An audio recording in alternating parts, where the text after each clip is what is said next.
दोस्तों exam backup class में आपका हार्दिक स्वागत है। जैसे कि परीक्षाएं एकदम शुरू होने वाली हैं और हर परीक्षार्थी के मन में रहता है कि कितनी अच्छी मेरी परीक्षा जाए, कितने अच्छे मेरे मार्क्स आए और हर कोई अच्छे से अच्छा लिखना चाहता है। तो अगर सब लोग अधिकतर कोशिश करते हैं कि या तो बुक से पढ़ के ये लिखते हैं या तो फिर आप विद्या या राजीव या क्वेश्चन बैंक का सहारा लेते हैं, जिसकी वजह से सबके सबकी जो लिखावट है एक जैसी होती है, ठीक है? यानी आप लोग भेड़-बकरी की तरह हो जाते हैं कि जैसे भेड़ नहीं एक दिशा में गई, भई सबने विद्या से याद किया है, तो सबकी लिखावट कुछ सेम सी होगी। फिर आपको जब बोर्ड का रिज़ल्ट आता है, ठीक है? 10वीं का रिज़ल्ट आता है तो आप देखते हो कुछ बच्चे ऐसे होते हैं जो पढ़ने में तो साल भर कमज़ोर थे, लेकिन उनके मार्क्स अच्छे आ गए हैं, ठीक है? कारण कि वो हट के टॉपिक लिखते हैं, ठीक है? वो क्या करते हैं कि अपने टॉपिक को सबसे अलग करते हैं। तो मैं उसी तरह से कुछ जीवन परिचय में आज लेके आया हूँ आचार्य रामचंद्र शुक्ल का, जिसे आप बिल्कुल हट के लिख सकते हैं और इससे बोर्ड में बहुत बढ़िया आपको नंबर मिलने वाला है। तो साथ ही खुद ही पढ़िएगा और अपने दोस्तों को शेयर कर दीजिएगा ताकि वो भी कुछ हट के देखिए, कुछ भी करना है आपको हट के करना पड़ेगा, ठीक है? भीड़ में आप चले जाइए, अगर सबके जैसा सेम है, तो कुछ नहीं, नहीं आपको कुछ अलग करना पड़ेगा, तभी आप फ़ेमस होंगे और वैसे ही लिखावट में होता है, ठीक है? आप जब हिंदी का पेपर दे के आएँगे तो सब लोग भाई ये जो जीवन परिचय है, सब लोग विद्या से याद किए, सब लोग राजीव से याद किए। स्कूल में लिखा गया तो सारे बच्चों को सेम जैसा लिखा दिया गया, तो सेम जैसा तो टीचर बोर हो जाएगा ना। आप कुछ हट के देखिए, जिससे क्या हो टीचर भी शॉक हो जाएगी, अरे भाई! ये कैसा जीवन परिचय लेके आया है। तो चलिए मैं दिखाता हूँ आपको एक बेहतरीन जीवन परिचय, शुरू करते हैं हम लोग। देखिए, आचार्य रामचंद्र शुक्ल को सबसे पहले लिखेंगे हम लोग परिचय, ठीक? क्या लिखेंगे? परिचय। तो दुनिया को हिंदी साहित्य का व्यवस्थित इतिहास समझाने वाले आचार्य रामचंद्र शुक्ल का जन्म 4 अक्टूबर अ, 1884 को बस्ती के अगौना गाँव नामक गाँव में हुआ था, ठीक है? जनरली जो आप लोग लिखते हो बस थोड़ा-सा आगे लाइन बना देना है।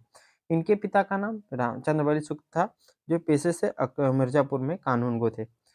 वर्ष 1893 में उनका पूरा परिवार मिर्ज़ापुर आ गया, ठीक है?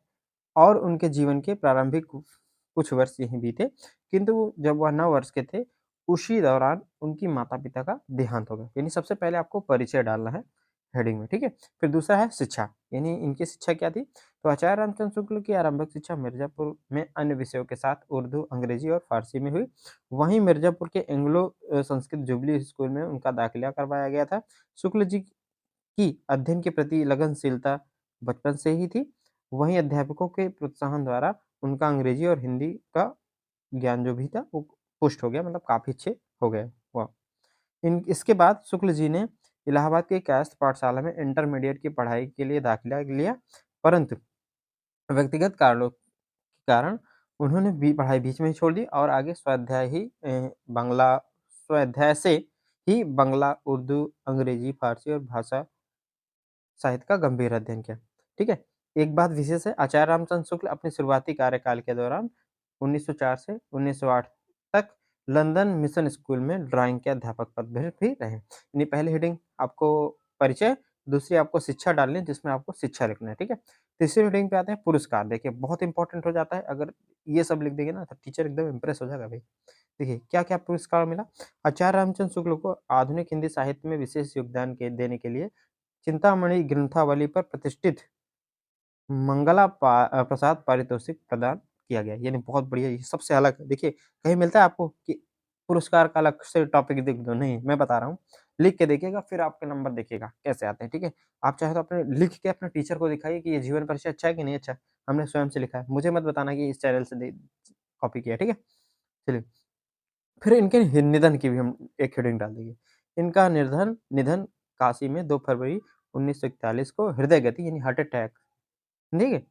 हृदय गति रुक जाने से निधन हो गया, किंतु शुक्ल जी रचनाओं और हिंदी के विकास में अपनी महत्वपूर्ण भूमिका निभाने के लिए हिंदी साहित्य जगत में हमेशा शुक्ल जी को याद किया जाता रहेगा। चलिए, इनकी प्रमुख रचनाएँ भी देख लेते हैं, ठीक है? कौन-कौन सी प्रमुख रचनाएँ हैं इनकी? हिंदी साहित्य का इतिहास, गोस्वामी तुलसीदास, रसमीमांसा, चिंतामणि, 11 वर्षों का समय, हिंदी साहित्य का इतिहास, ये सबसे प्रमुख रचनाएँ हिंदी साहित्य का इतिहास। और आखिरी में आपको साहित्यिक परिचय भी लिखना है, ठीक है? तो देखिए ज़्यादा बड़ा भी नहीं है, बहुत इम्प्रेसिव है भई, एक बार अपने टीचर को लिख के तो दिखाओ। मात्र 16 वर्ष की आयु में इन्होंने एडिसन के एम्स ऑन इमेजिनेशन का कल्पना आनंद नाम से हिंदी में अनुवाद किया। 1903 से 1908 तक आनंद कादंबनी पत्रिका के संपादन में बद्रीनारायण चौधरी या बद्रीनारायण प्रेमघन का सहयोग किया। ठीक है? और भी साहित्यिक परिचय जैसे कि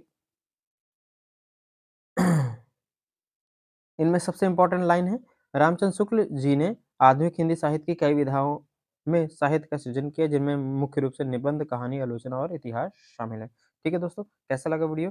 पसंद आया तो ज़रूर चैनल को सब्सक्राइब करिए। साथ ही साथ ऐसे और भी बहुत से रिलेटेड टॉपिक मैं आपके लिए लाने वाला हूँ, तो वीडियो को ज़रूर लाइक कीजिएगा।